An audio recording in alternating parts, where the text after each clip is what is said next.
హైదరాబాద్ లో అత్యాచారం కేసులో యూట్యూబర్ శంకర్ ను పోలీసులు అరెస్ట్ చేశారు. ప్రేమ పేరుతో మోసగించి అత్యాచారం చేశాడని అంబర్పేట పోలీస్ స్టేషన్ లో శంకర్ పై ఓ మహిళ ఫిర్యాదు చేసింది. పెళ్లి చేసుకోవాలని అడిగినందుకు తనను బెదిరిస్తున్నాడని ఫిర్యాదులో పేర్కొంది. దీంతో శంకర్ ను పోలీసులు అరెస్ట్ చేశారు.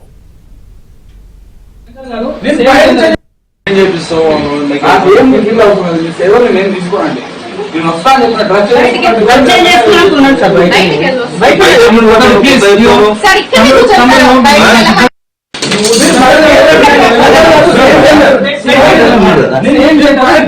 డ్రెస్ బయటకెళ్ళండి శంకర్ గారు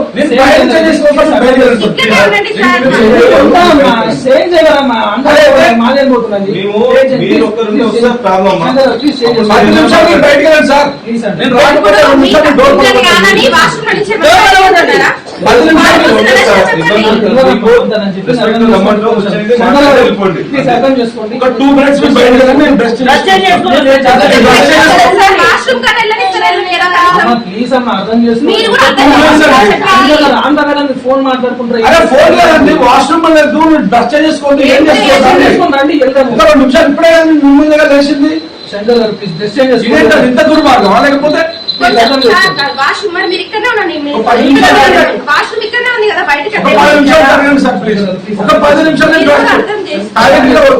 కారణం పోసుకోవాలన్నా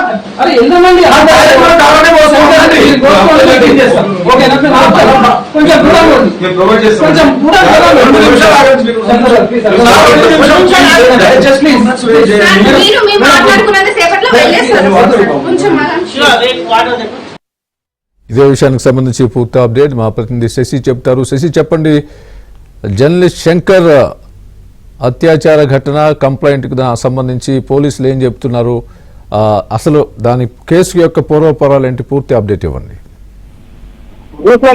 యూట్యూబర్ శంకర్ పైన అమర్పేట పోలీస్ స్టేషన్ లో కేసు నమోదైంది. దీంతో అమర్పేట పోలీసులు అతను అదుపులోకి తీసుకున్నారు. సాయంత్రం ఆయన రిమాండ్ చేసేటువంటి అవకాశం అయితే స్పష్టంగా కనిపిస్తుంది. తనపై అత్యాచారం చేసేదంటే కూడా ఒక మహిళ ఇచ్చినటువంటి ఫిర్యాదు మేరకు అమర్పేట పోలీసులు శంకర్ ను అదుపులోకి తీసుకున్నారు. బాధితులు ఇచ్చినటువంటి ఫిర్యాదు మేరకు శంకర్ పైన అండర్ సెక్షన్ 69, 75 అలాగే 352, 351 సబ్ 4 బిఎన్ఎస్ సెక్షన్ల కింద కేసు నమోదు చేసి అతను అదుపులోకి తీసుకోవడం జరిగింది. ప్రధానంగా 2022లో బాధితురాలతో శంకర్ కి పరిచయం ఏర్పడింది. అప్పటికే బాధితురాలకు పెళ్ళై 2 పిల్లలు కూడా ఉన్నారు. అయితే ఆమెకు సంబంధించినటువంటి బలహీనతలను ఆశ్రయంగా చేసుకున్నటువంటి శంకర్ ఆమెను ప్రేమ పేరుతో దగ్గరకు తీసుకున్నాడు. అనంతరం పెళ్లి చేసుకుంటా అంటూ కూడా నమ్మించి ఆమె మీద పలుమార్లు అత్యాచారానికి పాల్గొన్నటువంటి సందర్భం అయితే కనిపించింది. అయితే పెళ్లి ప్రస్తావన తీసుకుని వచ్చిన ప్రతిసారి కూడా ఆమెను బెదిరించడం, ఆ తర్వాత బాధ వేస్తూ వస్తున్నటువంటి సందర్భంలో విసిరిపోయినటువంటి బాధితురాలు ఇటు పోలీసులను ఆశ్రయించింది. మరోవైపు పెళ్లి ప్రస్తావన తీసుకొచ్చినటువంటి ప్రతిసారి కూడాను తనను బెదిరింపులు గురి చేశారంటూ కూడా బాధితురాలు చెప్తూ ఉంది. మరోవైపు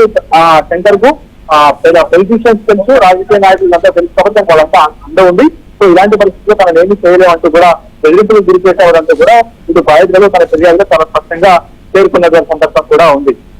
ప్రధానంగా పెళ్లి చేసుకోవాల్సినటువంటి అంశం తెర మీద పెట్టిన ప్రతిసారి కూడా బెదిరింపులు గురి చేసేవాడు. తర్వాత తనకు సంబంధించిన వ్యక్తిగత ఫోటోలు ఏవైతే ఉంటాయో ఆ ఫోటోలను కూడా మార్పింగ్ చేసి వివిధ సామాజిక మాధ్యమాల్లో అప్లోడ్ చేశారంటూ కూడా బాధితులు తన ఫిర్యాదులో ఈ అంశాన్ని కూడా పేర్కొంది. ఇదే కాకుండా తనకు సంబంధించినటువంటి సోషల్ మీడియా ఖాతాలు ఇన్స్టాగ్రామ్ కావచ్చు, తర్వాత ట్విట్టర్, వీటికి సంబంధించినటువంటి ఖాతాలకు నకిలీ ఖాతాలు సృష్టించి వాటిలో కూడాను పోస్టులు పెట్టడంతో పాటు అసభ్యకరమైనటువంటి పోస్టులు కమెంట్లు పెట్టించేవారంటూ కూడా ఆమె చెప్తూ ఉంది. తనకు సంబంధించినటువంటి ఖాతాల్లో ఏదైనా పోస్ట్ పెట్టినప్పుడు దాని కింద ఆ నకిలీ ఐడీల ద్వారా అసభ్యకరమైనటువంటి పోస్టులు, అసభ్యకరమైన కామెంట్లు, తర్వాత వినడానికి కనీసం రాయడానికి కూడా అత్యంత దురదృష్టకరంగా ఉండేటటువంటి విధంగా కూడా కమెంట్లు పెట్టించేవారంటూ బాధితురాలు ఇప్పటికే ఆవేదన వ్యక్తం చేసింది. మొత్తానికి బాధితురాలు ఇచ్చినటువంటి ఫిర్యాదు మేరకు అంబర్పేట పోలీసులు అయితే కేసు నమోదు చేశారు. ఆయన మీద అత్యాచారం, అదే కాకుండా పలు సెక్షన్ల కింద కేసులు నమోదు చేశారు. సాయంత్రం శంకర్ ను రిమాండ్ చేసేటటువంటి అవకాశం అయితే కనిపిస్తుంది.